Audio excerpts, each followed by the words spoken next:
प्रातकाळी देवावरील श्रद्धासूचक प्रार्थना. दावीद आपला पुत्र अबशालोम याच्यापासून पळाला त्या प्रसंगाचे हे स्तोत्र आहे. हे परमेश्वरा, माझे शत्रू कितीतरी झाले आहेत, माझ्यावर उठलेले पुष्कळ आहेत. याला देवाच्या ठाई तारण नाही असे माझ्याविषयी म्हणणारे पुष्कळ झाले आहेत. तरी हे परमेश्वरा, तू माझ्या भोवती कवच आहेस, तू माझे गौरव आहेस, तू माझे डोके वर करणार आहेस.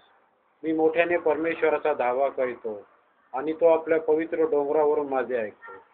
मी अंग टाकले व झोपी गेलो.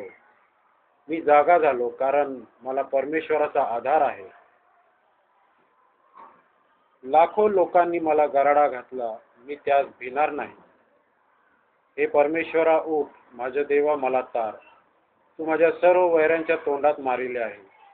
तू दुर्जनांचे दात पाडिले आहे, कारण परमेश्वराच्या हातून होते. तुझ्या लोकांना तुझा आशीर्वाद लाभो. आमेन. परमेश्वर वाचलेल्या वचनावर आशीर्वाद पाठवो आणि तुम्हालाही आशीर्वाद देऊ की तुम्ही त्याचं वचन ऐकलं.